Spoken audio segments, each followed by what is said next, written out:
बहुत समय पहले की बात है। किसी गांव में एक किसान रहता था। वो रोज़ भोर में उठकर दूर झरनों में स्वच्छ पानी लेने जाया करता था।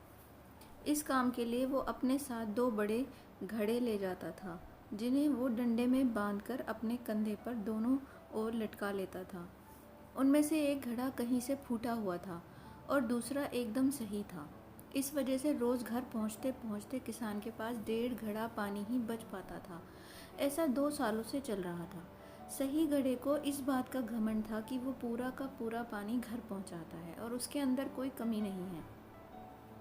वहीं दूसरी तरफ फूटा घड़ा इस बात से शर्मिंदा रहता था कि वो आधा पानी ही घर तक पहुंचा पाता है और किसान की मेहनत बेकार चली जाती है।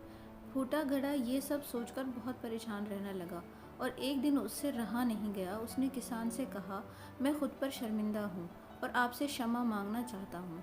क्यों? किसान ने पूछा। तुम किस बात से शर्मिंदा हो?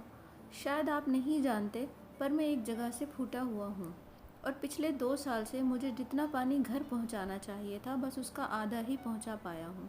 मेरे अंदर ये बहुत बड़ी कमी है और इस वजह से आपकी मेहनत बर्बाद होती रहती है। फूटे घड़े ने दुखी होते हुए कहा।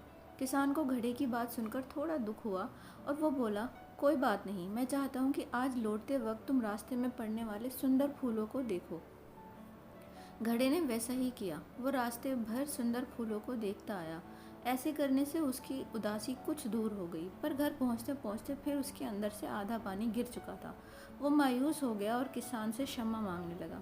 किसान बोला, शायद तुमने ध्यान नहीं दिया।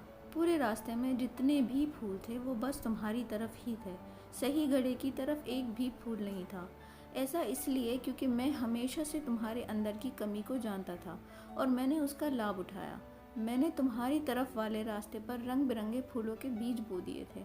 तुम रोज़ थोड़ा थोड़ा करके उन्हें सींचते रहे और पूरे रास्ते को इतना खूबसूरत बना दिया। आज तुम्हारी वजह से ही मैं इन फूलों को भगवान को अर्पित कर पाता हूँ और अपना घर सुंदर बना पाता हूँ। तुम ही सोचो, अगर तुम जैसे हो वैसे नहीं होते तो भला क्या मैं ये सब कुछ कर पाता। दोस्तों, हम सभी के अंदर कोई ना कोई कमी होती है, पर वही कमियां हमें अनोखा बनाती हैं। इस किसान की तरह हमें भी हर किसी को वो जैसा है वैसा ही स्वीकार करना चाहिए और उसकी अच्छाई की तरफ ध्यान देना चाहिए। और जब हम ऐसा करेंगे तब फूटा घड़ा भी अच्छे घड़े से मूल्यवान हो जाएगा।